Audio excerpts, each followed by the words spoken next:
ilaha illallah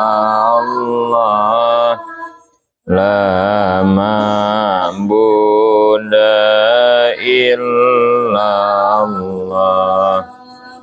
la ilaha illallah la matluba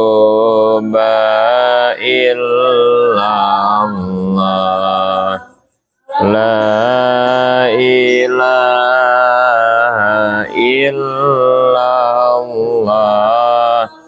la maqsuda illallah bismillahi tawakkalna alallah la haula wa la quwwata illa billah astaghfirullahaladzim astaghfirullahaladzim astaghfirullahaladzim wa atubu ilaih.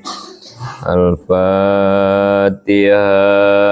A'udzubillahi minasyaitonir rajim. Bismillahirrahmanirrahim.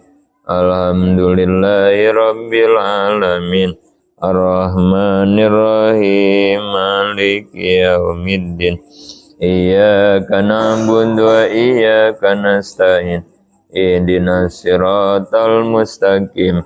Siratal ladzina an'amta 'alaihim ghairil maghdubi 'alaihim waladdallin. Amin.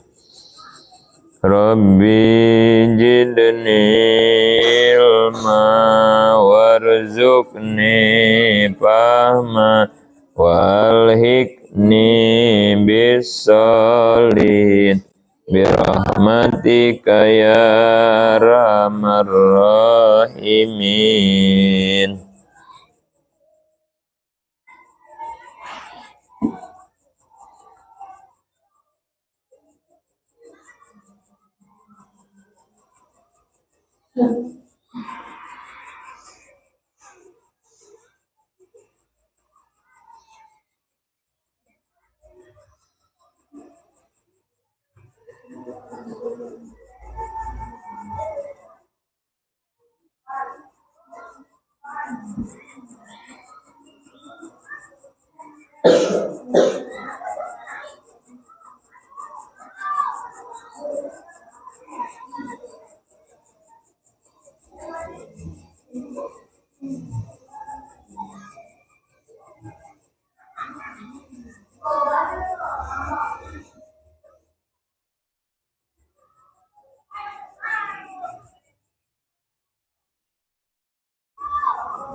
Bismillahirrahmanirrahim. Sifat ilmu. Nomor berapa dari sifat mani? Yang pertama kudrat, kedua irodat, ketiga nomor 3. Arti ilmu adalah Satu, Allah mengetahui, bukan memahami. Sebab kalau paham itu pekerjaan hati. Jadi bukan memahami, tapi Allah itu dengan ilmu mengetahui, bukan paham tapi tahu. Kedua, ilmu Allah bukan ma'rifat. Sebab ma'rifat bisa diketahui dengan dalil, sedangkan pengetahuan Allah bukan dapat dari dalil. Ketiga, ilmu Allah bukan hasil dari belajar. Bukan kayak kita punya ilmu harus belajar dulu kita mah ya. Bukan hasil kudratullah. Sebab ilmu Allah tidak ada permulaan, tidak ada akhir. Ilmu Allah bukan hasil dari pengalaman. Ada yang nggak belajar kalau kayak kita mah, tapi karena dia banyak pengalaman. Ada yang hasil pengalaman. Allah bukan hasil pengalaman ilmunya. Atau hasil mikir, bukan. Laduni, bukan. Sebab ilmu demikian adanya di makhluk. Sedangkan ilmu di makhluk mah diawali oleh kebodohan, nanti diakhirinya juga dengan kebodohan. Awalnya kagak tahu, nanti juga ujungnya kita mah nggak tahu lagi ya. Sifat ilmu adalah sifat yang wajib akli adanya. Adanya ilmu di Allah tidak ada permulaan, tidak ada akhir. Akal goriji mengerti bahwa Allah mempunyai ilmu, tapi akal tidak mengerti jika Allah tidak punya ilmu. Wajib akli ya.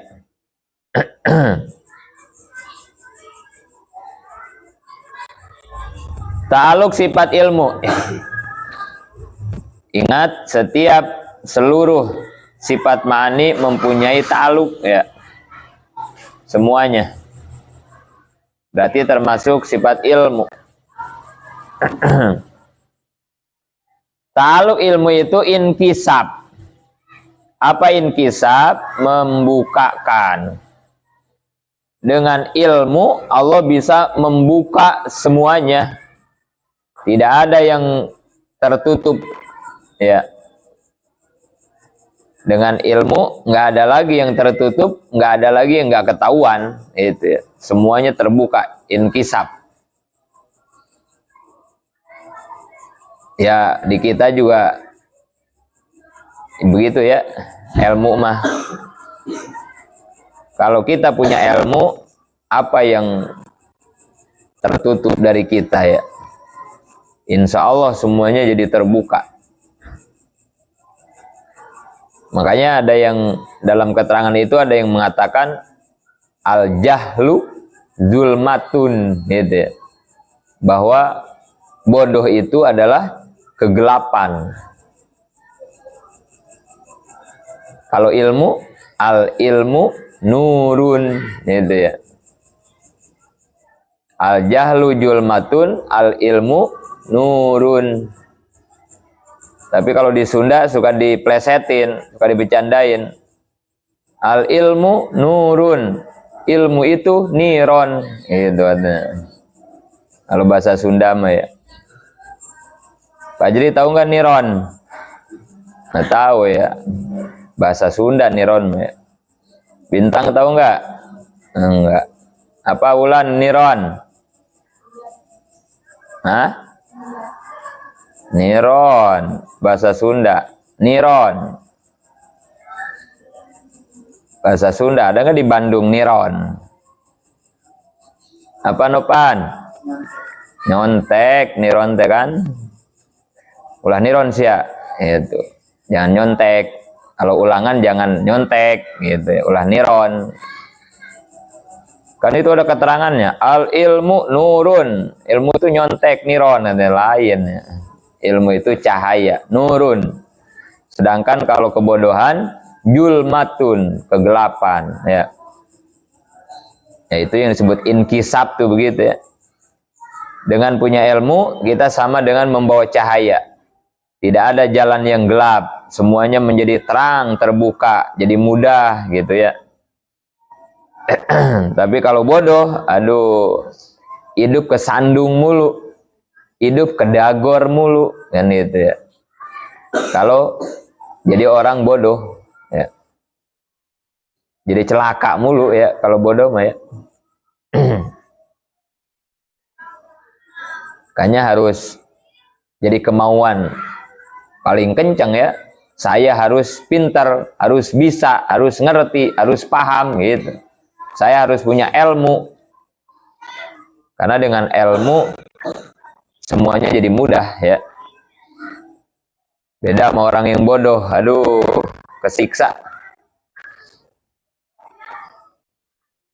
Maka di sini pun dikatakan inkisab, ta'aluknya itu ya, terbuka. Allah mengetahui segalanya dengan ilmu. Nggak ada yang tidak diketahui.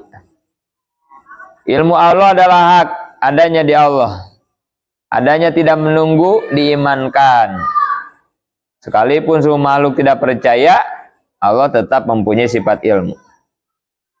Kemudian ta'aluknya sama, 3 ya ta'aluknya. Pertama ibadah, kegunaan. Apa fungsi kegunaan ilmu, sifat ilmu? Yaitu menjelaskan seluruh perkara. Gitu ya.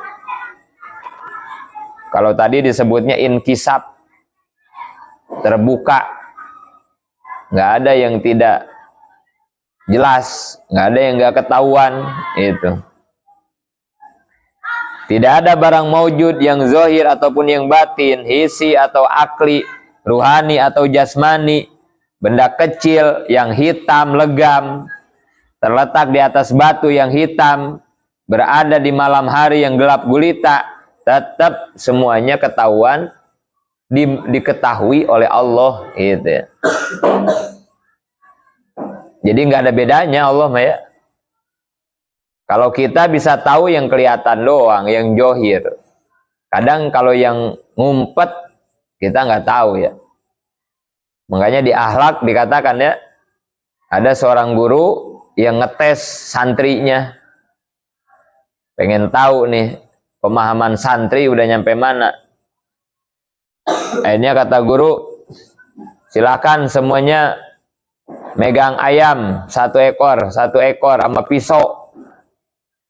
Semua santri harus megang ayam satu-satu sama pisau. Setelah semuanya megang ayam, kata gurunya, silakan kamu nyari tempat yang tidak diketahui oleh siapapun. Gitu.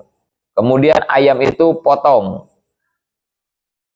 Jadi nyari tempat terserah kemana aja, pokoknya jangan sampai ada yang tahu. Kalau udah ada yang kagak ada tahu, nggak ada yang tahu, baru silakan potong. Dari potong, bawa ke sini, kata gurunya. Maka berpencar semua santri masing-masing nyari tempat yang kira-kira nggak ada yang tahu.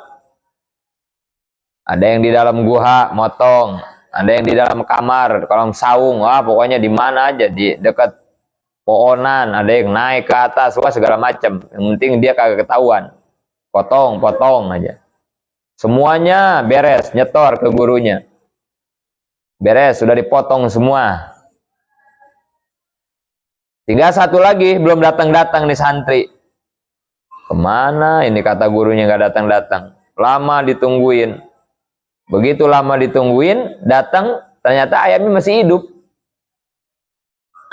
Kata gurunya, lah kenapa itu ayam masih hidup? Teman-teman kamu tuh lihat udah pada potong semua. Masa kamu nggak nemuin satu tempat yang nggak diketahui? Gitu kata gurunya. Apa jawaban si santri? Ya Allah, guru, saya sudah mencari ke berbagai tempat, ke dalam rumah, ke dalam gua, ke atas pohonan, ke pinggir kali, wah pokoknya semua tempat. Nggak ada satu tempat pun yang tidak diketahui, gitu kata dia. Emang siapa yang mengetahui kamu? Allah subhanahu wa ta'ala.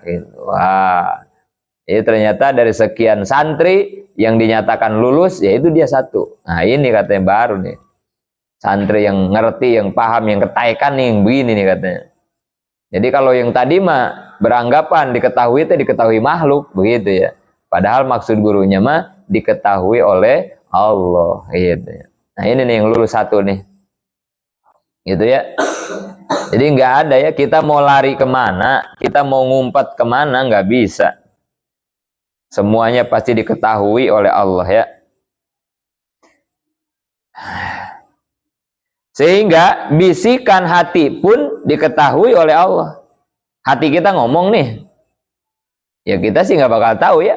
Kita begini nih, ngumpul begini nih. Siapa yang tahu hati kalian atau kamu tahu hati Abi? Nggak ada yang bisa tahu ya. Kamu ngerendeng begitu juga. Apa tahu kamu isi hati temen? Nggak ada yang tahu ya. Padahal hati kamu kagak diem ya. Ngegerendeng aja kan hati kamu itu kan ya.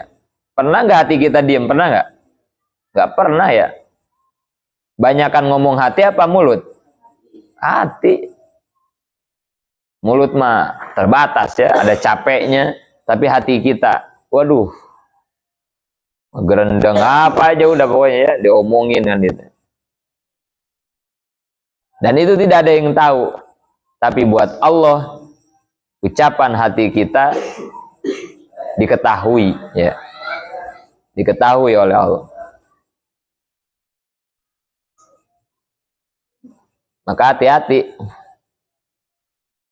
Nah, termasuk orang-orang yang sudah, yang kemarin itu ya, orang-orang yang matanya sudah menjadi mata Allah, telinganya sudah menjadi telinga Allah, ya. Nah, itu termasuk orang-orang seperti itu nanti akan diberi keistimewaan oleh Allah, dia bisa mengetahui isi hati seseorang, gitu ya. Yang kemarin Abi kasih tahu seperti guru kita ya, Kang Haji Ajid, mengacep ngomong berniat dari Bekasi kan begitu ya, mau laporan mau dagang lagi, guru kitanya ada di Tasik, tapi begitu sampai Kang Haji Ajid langsung ngomongan dagang di sia kan gitu ya. Padahal mah Acep teh mau ke Tasik teh dari Bekasi mau minta izin kan gitu ya, mau laporan. Bayangin ya. Nah, itu salah satu contoh kecil lah betapa orang-orang yang sudah dekat dengan Allah ya diberi keistimewaan semacam itu. Allah mengetahui bukan omongan suara, tetapi hati kita pun diketahui, maka orang-orang pun yang sudah menjadi ahli Allah ya demikian. Makanya hati-hati ya kalau dekat wali-wali itu, kamu harus hati-hati banget ya. Karena bahaya ya dekat wali-wali, semuanya nggak ada yang bisa terhindar. Kadang ada ya, baru datang udah dilempar asbak, ada yang begitu orang tuh ya, ke wali mah gitu. Ada yang baru datang udah dilempar gelas, ada yang begitu. Ada yang baru ngedeketin digampar, itu waduh macam-macam dah sama wali mah. Kenapa itu orang-orang pada begitu? Nah, berarti hatinya pada jelek mungkin begitu ya. Hatinya teh pada jelek mungkin. Ya dia mau ke wali itu teh mungkin tujuannya mungkin ya nggak jelas gitu ya, nggak bagus kali begitu ya. Makanya si wali murka gitu ya. Tapi ingat, wali mah bukan murka benci, begitu teh ngasih peringatan gitu ya. Jadi kalau kita digampar, dilempar gelas sama wali, jangan benci gitu ya. Hati-hati itu harus dijaga juga ya. Jangan benci. Karena kalau kita ridho, waduh, kita bakal mendapatkan keberkahan yang luar biasa ya. Tapi kalau kitanya nggak nerima, benci, wah udah tambah jadi, udah itu mah. Tambah jadi itu mah. Jadi hati-hati ya. Ya termasuk ke Kang Haji Ajid. Abi salah satu yang paling takut itu kalau ke Kang Haji Ajid itu ya. Takut nggak bisa ngejaga hati gitu. Ada aja hati kita yang jelek dikit. Aduh, ini. Jadi hati-hati banget tuh. Kalau kita silaturahmi ke orang-orang ahli-ahli Allah gitu ya. Jaga banget hati, ya. Jaga banget hati kita. Karena mereka mah tahu itu ya. Tahu mereka.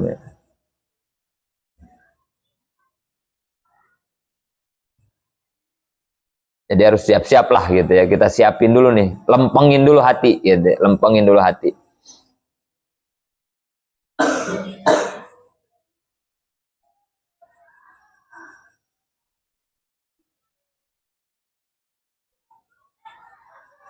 Ada satu kisah ulama sama ulama teh diajak ngobrol terus. Jadi dia bertamu ke satu ulama ahli Allah, diajak ngobrol terus. Asar lewat, Johor lewat, asar lewat, maghrib lewat, isya ngobrol aja gitu. Sampai si tamu ini mulai gitu ya, hatinya buruk gitu. Masa ulama kayak begini kagak sholat? Nah gitu. Mulai begitu tuh dia ya, ada buruk sangka. Dia ngomong begitu teh ketahuan gitu. Begitu dia ngomong begitu di hatinya, langsung diajak sini katanya. Diajak, diliatin ke kamarnya. Begitu diliatin di kamarnya, yang dilihat si ulama itu lagi sholat langsung di depan Ka'bah. Jadi begitu dia buka kamar, diliatin, ternyata si ulama itu lagi sholat di depan Ka'bah. Jadi artinya ini yang lagi ngobrol sama lu mah, ya kan suka begitu juga ya, kalau wali-wali mah ya bisa jadi 3, jadi 4 kan itu ya. Nah begitu makanya kita harus jaga hati teh kalau sama wali mah. Kita nganggap ini wali kagak sholat-sholat, padahal sholatnya langsung di depan Ka'bah kan itu. Kan jadi malu sendiri kan itu ya. Aduh. Hanya hati-hati banget ya. Nah ini ya, orang-orang ahli Allah tuh ya, dikasih kelebihan semacam itu. Kita bisa nggak begitu? Bisa. Bisa kan itu. Bisa. Kita diberi kelebihan begitu. Ya cuman tadi ya, syaratnya itu kan, seorang wali itu harus bagaimana. Bahkan kata Abi, ingat, harus jadi cita-cita jadi wali mah kan gitu. Kalau kamu nggak punya cita-cita jadi wali, sayang banget gitu ya. Hidup mau jadi ngapain kan gitu. Asal jangan cita-cita jadi nabi aja, nabi mah udah nggak boleh kan begitu. Tapi kalau wali mah kudu gitu. Karena ya siapa lagi kan ya yang paling mulia di muka bumi kecuali wali kan ini. Harus jadi cita-cita kita ya. Dari tauhid, dari fikih, dari tasawuf kita belajar ilmunya ya dalam rangka pengen iman kita naik seperti imannya para waliullah gitu. Itu ya inkisab ya, ilmu kegunaannya ya menjelaskan seluruh perkara. Oleh sebab itu mukmin yang mendapat predikat iman ilmu yakin akan selalu merasa disaksikan Allah. Nah ini ya, kalau kita sudah menjiwai sifat ilmu, kemana-mana sudah merasa diketahui Allah, gitu ya. Kan kita mah masalahnya tuh begitu ya. Tahu mah tahu, Allah teh maha mengetahui. Cuman masalahnya belum bisa merasakan diketahui oleh Allah. Ini masalah kita nih, yang harus dilatih teh ini kita. Fajri, Allah maha mengetahui enggak? Tahu ya. Maha mengetahui. Fajri merasa enggak diketahui Allah? Hah? Belum ya. Belum bisa gitu. Kita baru cuman tahu Allah teh maha mengetahui gitu. Tapi merasa Allah mengetahui kita, nah itu yang mahal itu ya, harus dilatih itu. Karena orang kalau udah merasa diketahui Allah, udah ya, bakal hati-hati kan begitu ya. Bakal disiplin, bakal khusyuk gitu. Itu yang harus sering kita latih ya. Abi sering nyontoin, kalau ada orang yang bilang bahwa di hutan itu ada harimau kan itu ya. Jangan ke hutan itu, di hutan itu ada harimau, buas, kamu bisa diterkam. Kita berarti udah punya ilmu ya, udah punya pengetahuan. Apa pengetahuan kita? Bahwa di hutan itu ada harimau. Udah tahu tuh ilmunya, udah tahu kita, udah tahu. Nah, Begitu kita udah tahu bahwa di hutan itu ada harimau, maka ketika kita masuk ke hutan itu, apa yang kita rasa? Takut, waspada ya. Harimaunya ada nggak? Harimaunya ada nggak? Nggak ada, walaupun nggak ada, maksudnya gitu ya. Walaupun harimaunya nggak ada, tapi rasa itu, kenapa itu rasa melekat? Karena kita udah tahu, udah ada yang ngasih tahu, gitu ya. Walaupun harimaunya kagak ada, apalagi kalau harimaunya ada, gitu ya. Nah, ningkatin rasa kayak begitu maksudnya. Setelah kita ngaji Allah itu maha mengetahui dengan sifat ilmunya, coba tingkatin, gitu. Supaya jadi rasa, gitu ya. Nah, kalau itu bisa kita laksanakan, maka iman kita disebutnya ilmul yakin, ya. Makomnya udah nyampe ke ilmul yakin. Merasa diketahui Allah, disaksikan Allah. Ini perlu latihan ya. Kalau teorinya makan gampang gitu doang udah kan. Allah maha tahu, udah segitu cukup teori mah ya. Nah tinggal kita ngelatih gimana supaya ningkat jadi rasa gitu. Kemudian yang kedua ta'alluq ta'diyah. Apa ta'diyah itu artinya? Sasaran. Apa sasaran sifat ilmu? Menyeluruh. Yang wajibul wujud, zat Allah dan sifatnya berarti ya. Mustahilul wujud, yang mustahil juga diketahui ya, dan yang mungkinul wujud, kita makhluk, semuanya itu diketahui. Kemudian ta'alluq tarotubnya, tingkatan kontak ilmu Allah dari mulai tanjiji kodim kepada seluruh perkara. Tegasnya Allah mengetahui semenjak kodim, baik perkara yang sudah ada atau yang tidak ada. Jadi begini ta'alluq tarotubnya ya. Allah itu mengetahui semuanya ya, semuanya ya. Itu dari mulai dulu. Tanjiji kodim deh ya, dari mulai dulu dan tidak ada permulaan ya dulunya teh. Ini dijelaskan surat Al-Baqarah ayat 25. Ya'lamu ma baina aydihim wa ma khalfahum wa la yuhituna bi syai'in min ilmihi illa bima syaa. Allah mengetahui apa yang ada di hadapan mereka, yang di depan kita Allah tahu. Yang di belakang kita juga Allah tahu. Dan mereka tidak mengetahui apa-apa dari ilmu Allah, melainkan apa yang dikehendaki. Kita mah nggak tahu apa-apa, bodoh. Kecuali kalau kita dikasih ilmu sama Allah ya. Jadi jangan merasa takabur, sombong. Punya ilmu. Padahal ilmu itu teh dari Allah gitu ya. Jadi yang maha tahu mah Allah, kita mah kan nggak tahu apa-apa. Ketika tahu juga ditauin sama Allah gitu ya. Karena peribahasanya di atas langit ada langit, jangan takabur gitu ya. Punya ilmu segitu udah sombong gitu ya. Ingat di atas langit ada langit. Kecuali di atas ketoprak ada kerupuk gitu ya. Di atas langit ada langit, di atas ketoprak ada kerupuk ya. Jangan sombong. Atau di ayat lain Allah menjelaskan wa ma utitu minal ilmi illa qalila. Tidaklah aku memberikan ilmu kepada kalian kecuali sedikit-sedikit gitu ya. Sedikit-sedikit. Ada yang bisa ini, nggak bisa itu. Begitu manusia ya. Salah satunya seperti kejadian Nabi Musa alaihissalam. Nabi Musa kan luar biasa ya, hampir merasa nggak ada tandingan lah gitu ya, nggak ada tandingan. Sampai dikasih tahu tuh sama seseorang, ada yang lebih pintar Musa. Siapa? Cari aja ke sono katanya. Dalam Quran kan dikatakan ya, ciri-cirinya nanti kalau bawa ikan, ikannya lepas dekat batu kan itu ya ketemu. Sampaiannya ketemu ya. Yaitu Nabi Khidir ya, Nabi Khidir alaihissalam ketemu. Kata Nabi Musa, Nabi Khidir, saya pengen belajar gitu kan, pengen ngaji, pengen belajar, pengen nuntut ilmu sama engkau. Apa kata Nabi Khidir? Gak usah, jangan, kamu gak bakalan sabar. Itu kata Nabi Khidir kan ya. Kata Nabi Musa, jangan begitulah, jajal dulu, belum juga belum kan begitu. Ya udah. Kalau kamu mau belajar samaku, syaratnya satu aja.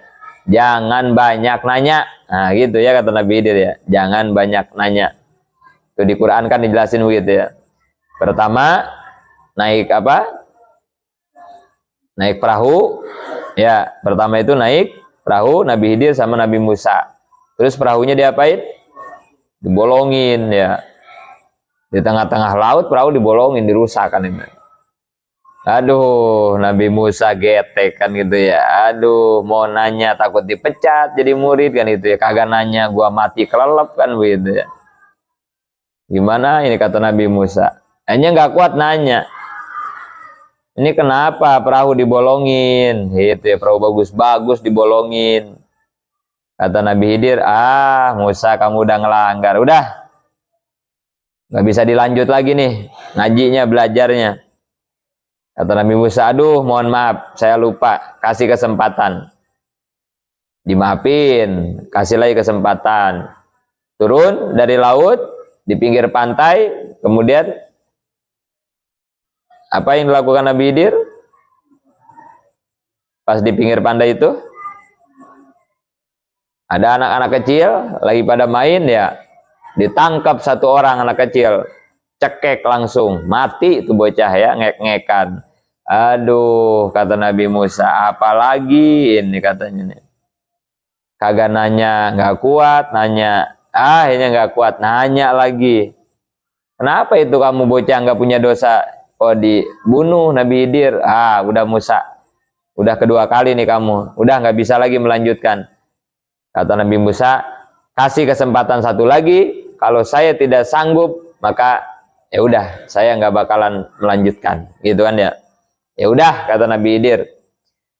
Jalan sampai ketemu di satu perkampungan, kemudian ada bangunan yang roboh, mau roboh ya, ada bangunan mau roboh. Kata Nabi Khidir, ayo kita benerin nih bangunan mau roboh. Akhirnya dibenerin berdua-dua. Setelah beres dibenerin, pergi aja Nabi Khidir sama Nabi Musa. Kata Nabi Musa, aduh, masa kita udah nolongin rumah orang, ngebagusin rumah orang, atau nggak minta makan-makan acan gitu ya, pengen minta upah maksudnya, atau minta makan-makan atau sama es teh manis aus, atau kan capek ini teh gitu ya, biarin dah nggak minta upah duit gitu. Tapi Nabi Khidir jalan aja terus ya, nggak kuat Nabi Musa. Nabi Khidir, tadi teh apa maksudnya itu rumah orang dibangun dibagusin udah beres terus kita main pergi aja nggak minta upahnya? Apa kata Nabi Khidir? Wah, udah ya. Ini udah perjanjian terakhir. Berarti sampai di sini pertemuan kita gitu. Karena kamu ternyata nggak bisa sabar sesuai perjanjian. Sebelum kita berpisah, saya akan jelasin. Itu kata Nabi Khidir itu ya. Yang pertama, kenapa perahu tadi saya rusak? Alasannya apa? Karena di depan itu ada raja yang zolim. Di depan itu ya. Apa kerjaan itu raja zolim? Ngambil perahu para nelayan yang masih bagus. Kan gitu ya. Makanya itu perahu saya rusakin. Supaya apa? Supaya nggak diambil sama si raja itu. Nah, itu yang pertama. Yang kedua, kenapa itu anak kecil saya matiin? Jawabannya apa? Karena nanti besarnya anak itu bakal jadi anak durhaka yang akan menyusahkan kedua orang tua. Daripada gede jadi durhaka, mendingan dimatiin dari kecil. Aman kan ya, dimatiin dari kecil, makanya ke surga kan gitu. Dan yang ketiga, kenapa rumah itu tadi saya bangun? Karena di bawah rumah itu ada simpanan milik anak yatim, yang anak yatimnya masih ada di kota. Jadi lagi ngumbara di kota, di bawahnya ada harta titipan orang tuanya. Kalau nggak dibenerin rumahnya, ya takutnya ya ada yang ngegali apa kan gitu ya.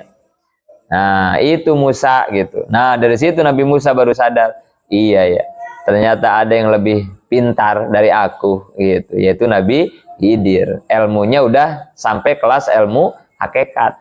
Nabi Musa baru ilmu syariat. Nah gitu ya. Maka itu ya, jangan pernah merasa takabur dengan ilmu yang kita tahu, karena pada hakikatnya tidak ada yang tahu kecuali Allah. Kalaupun kita tahu, ditahuin sama Allah gitu. Apa yang harus kita sombongkan gitu. Bahkan ingat, Al adab fauqal ilmi. Adab tata krama itu kedudukannya di atas ilmu. Artinya apa? Sebanyak apapun ilmu kamu, kalau kamu sombong, kan berarti nggak beradab, kan itu ya. Maka nggak ada artinya ilmu kamu. Tapi walaupun ilmu kamu pas-pasan, tapi kamu sopan, baik, kamulah itu yang akan dihargai. Ya. Lagi-lagi ya, kembali ke akhlak kita ya. Jadi akhlak mah di atas ilmu posisinya ya. Nggak ada artinya kita pinter kalau akhlaknya buruk mah ya. Nggak bakal jadi dandanan, nggak jadi hiasan itu ilmu ya. Mendingan walaupun ilmu sedikit, tapi akhlak kita luar biasa mulia. Nah, itu yang bakal jadi hiasan membuat kita ya. Tata krama ya. Yang sombong salah satunya berarti nggak beretika gitu. Sombong dengan ilmu ya berarti nggak punya adab. Kemudian C, mustahil Allah bodoh, perlawanannya ya. Allah wajib akli, mempunyai sifat ilmu, wajib dimarifatkan juga, mustahil Allah bodoh, jahal. Data-data bodoh, yang disebut bodoh itu gimana? Pertama, sama sekali tidak mengetahui apa-apa, bodoh ya. Yang kedua, Allah mengetahui tapi kurang jelas, atau tahunya sewaktu-waktu, itu bodoh begitu ya. Yang ketiga, Allah tahu tapi diawali tidak tahu dulu, nanti diakhiri tidak tahu lagi, bodoh sama. Yang keempat, pengetahuan Allah tidak sesuai dengan bukti. Nah itu yang disebut bodoh, begitu gambarannya ada 4 ya. Kemudian dalil aklinya, kalau Allah bodoh pasti tidak mempunyai kehendak dan kemauan. Sifat apa berarti? Kemauan dan kehendak itu irodat. Kalau Allah bodoh berarti Allah nggak punya sifat irodat. Kalau Allah tidak punya sifat irodat, tidak berkemauan, pasti Allah lemah. Sedang kalau Allah lemah, mustahil. Sebab ada tanda bukti kehendak kemauannya dengan adanya alam. Akli, dari akalnya gitu ya. Kemudian dari naklinya, surat Al-Baqarah. Innallaha bikulli syai'in alim. Kemudian pandangan hukum syara.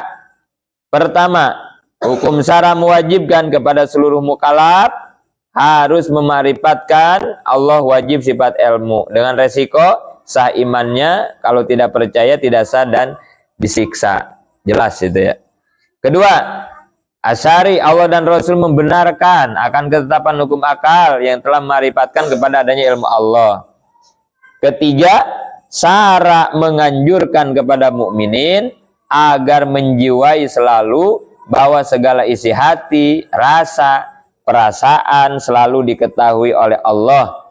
Dalam ilmu tauhid disebut imannya ilmul yakin.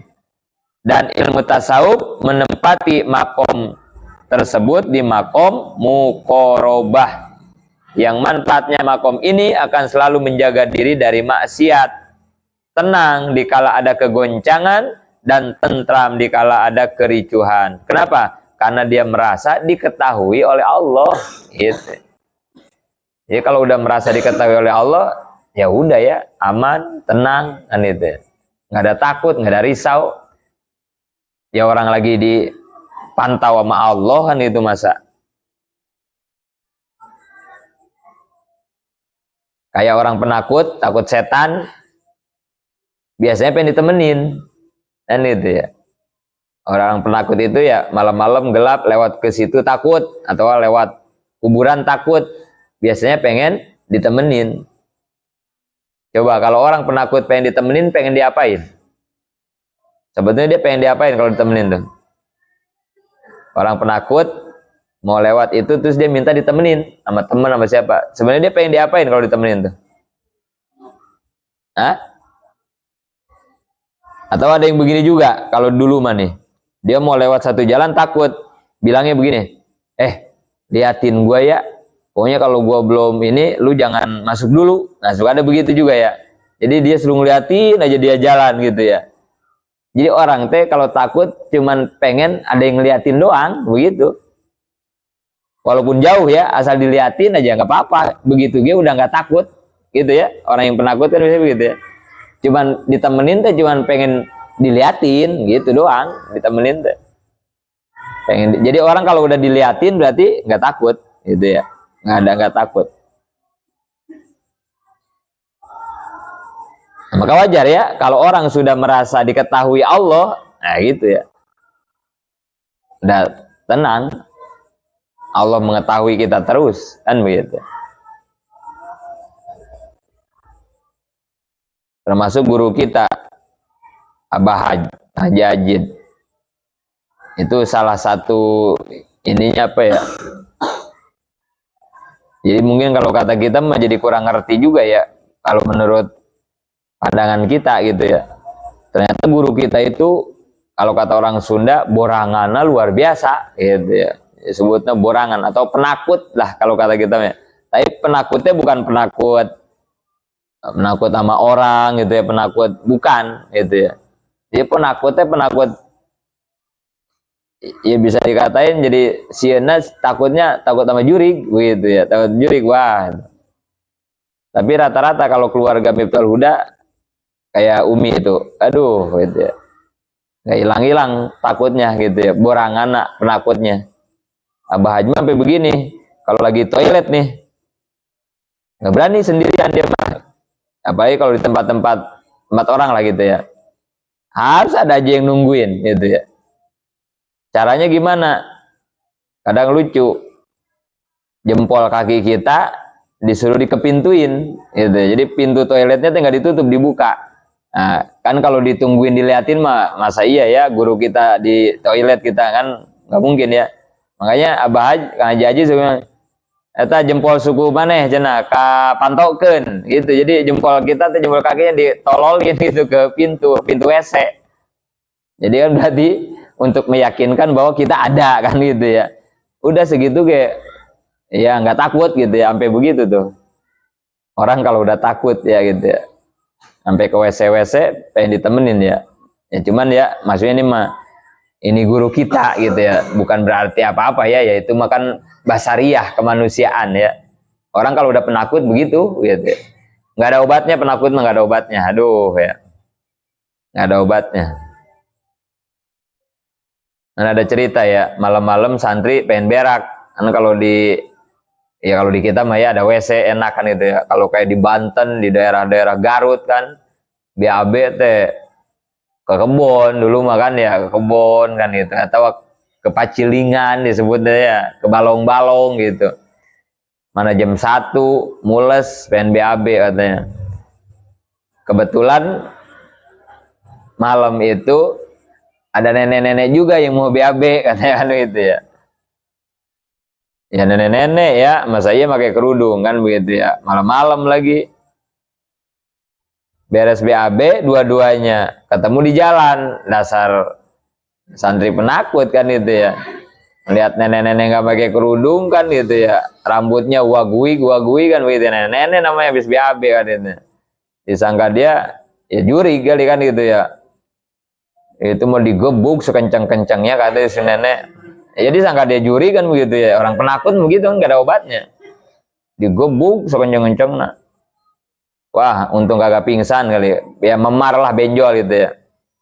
Pas pagi-pagi kan ditanya kan itu ya sama orang-orang, kenapa nek itu kok itu begitu bangsut begitu, memar begitu muka. Malam nenek habis BAB digebuk sama setan katanya. Buku dia yang dianggap setan sama santri, dia malah nganggap digebuk sama setan kan. Aduh ya, orang kalau udah penakut susah kan itu ya. Ampun nenek-nenek, aduh untung kagak mati. Ya digebuk sekencang-kencang kali ya. Jadi kalau orang susah dah orang penakut mah, gak ada obat.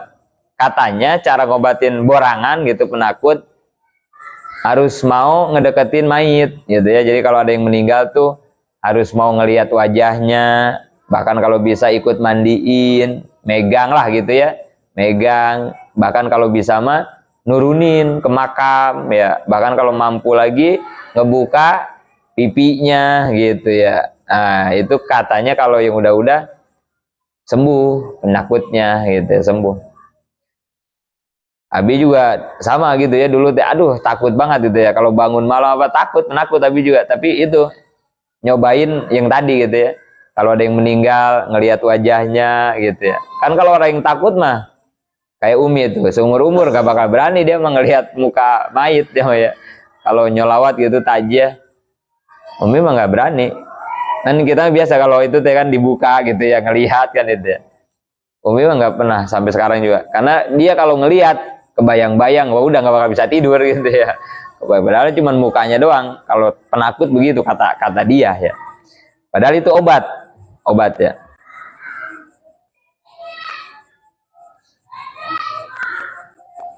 Ya sebenarnya kita ketemu setan itu emang takutnya apa sih gitu ya? Kita kalau ketemu setan itu sebenarnya takutnya apa sih sebetulnya? Misalnya ketemu pocong gitu ya, ketemu kan, takutnya apa sebenarnya? Takut apa kita? Takut apa memang? Malam-malam gitu kan ya, malam-malam jam 1 kamu naik sendiri nih ke atas ke lantai 2 kan itu ya. Takut gak? Takut kan itu ya. Takut apa? Temu juri kan itu ya. Terus kalau misalnya di atas kamu ketemu pocong, takut apa? Kalau kita ketemu pocong gitu sebenarnya takut apa? Sama pocong takut apa? Takut apa? Ini ya yang misteri juga bingung ya. Sebenarnya kita kalau ketemu pocong emang takut apa? Kalau ketemu polisi takut gak?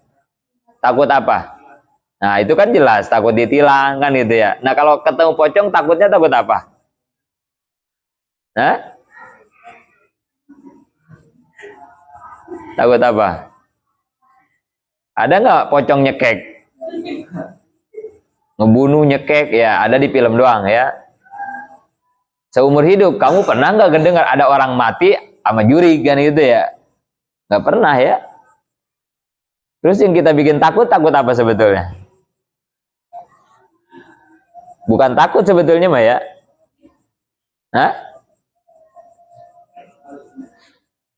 Jadi sebenarnya bukan takut ya ketemu pocong tuh enggak, maksudnya kalau pocongnya bener ada gitu ya. Kita ke atas nih malam-malam, kita lagi ngelamun kan gitu ya, lagi ada masalah ngelamun, pocong di pinggir kita duduk begitu kan. Duduk di pinggir kita tuh pocong. Atau orangnya gede tinggi kan gitu ya. Tinggi hitam kan gitu ya, atau mukanya rata kan begitu ya, orang yang suka ngeliat ya katanya. Nah itu kalau ada dia, kita takutnya takut diapain, maksudnya gitu ya. Takut apa coba? Kan nggak ada ceritanya dia nyekek, dia nendang, kan nggak ada kan gitu ya. Jadi sebenarnya kita bukan takut ya. Apa ya disebutnya itu ya? Kayak ular bulu gitu ya, kayak ke ular bulu ya.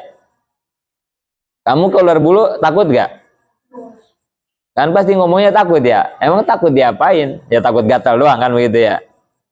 Tapi sebenarnya bukan takut kan ya, kalau ular bulu tuh kayak geli gitu ya. Geli. Ya gitu kan ngelihat pocong juga sebenarnya kita geli kali ya. Ih, kok muka lu begitu sih kan gitu ya. Tapi rambut lu begitu sih gitu kan. Ya kan kalau ngelihat pocong katanya begitu ya. Ngelihat juri itu ada yang tinggi gede kan gitu ya. Ada yang macam-macam ya bentuk juri deh gitu. Abi mah alhamdulillah seumur umur nggak pernah lah ngeliat jurik, dan janganlah nah, amit-amit gitu ya. Ya takut geli gitu maksudnya ya. Nggak pernah alhamdulillah seumur umur. Tapi kalau orang-orang mah sering nggak dengar gitu ya. Ya kayak di sini juga kan ya, suka ada yang ngeliat kan, ada yang gede ada yang kecil kan gitu ya. Abi mah alhamdulillah, dan janganlah ngapain lah ngeliatin gituan ya. Takut geli ya, aduh. Ntar geli tawa sendiri lagi kan ya. Kata pocong, bukan lo yang tawa, gua yang harus tawa makan.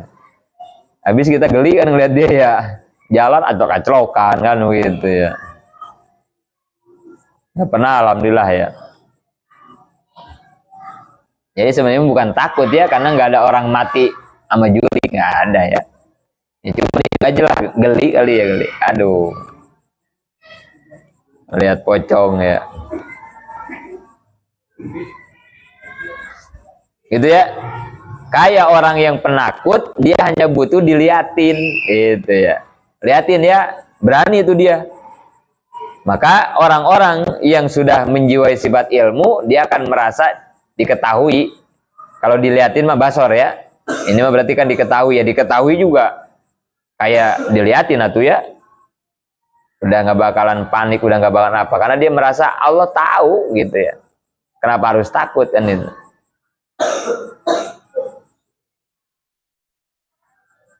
Kayak kamu ke Tanah Abang, banyak preman di sana yang malak segala macam. Tanah Abang tuh rawan.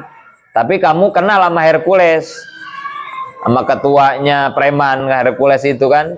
Terus ketika kamu mau ke Tanah Abang, telepon dulu ke Hercules, Bang, saya mau ke Tanah Abang. Oh iya, silahkan. Nah, walaupun Tanah Abang itu rawan, tapi karena kita sebelum berangkat udah diketahui Hercules, pasti kita merasa tenang di Tanah Abang, kan gitu ya. Kenapa merasa tenang? Karena kalau ada apa-apa, ya tinggal kontak Hercules, kan gitu ya. Begitulah para penjiwa sifat ilmu. Sebesar apapun masalah yang ia terima, kan dia udah merasa Allah tahu. Kenapa harus panik kan ya? Tinggal bilang aja sama Allah. Yang nggak bilang juga Allah udah tahu, kan begitu ya. Makanya bakal tenang hidupnya, disiplin, khusyuk dan sebagainya ya. Nah, ini pelajaran yang harus kita petik dan kita latih. Bagaimana jangan cuman kita tahu, tapi harus jadi rasa diketahui oleh Allah, gitu ya. Sampai situ, nanti dilanjutkan sifat ayat. Nafa'anallahu bi'ulumim amin. Wallahu a'lam bishawab. Robin pana bima lam tanah. Rabbi alimna allazi yanfa'una. Rabbi pakina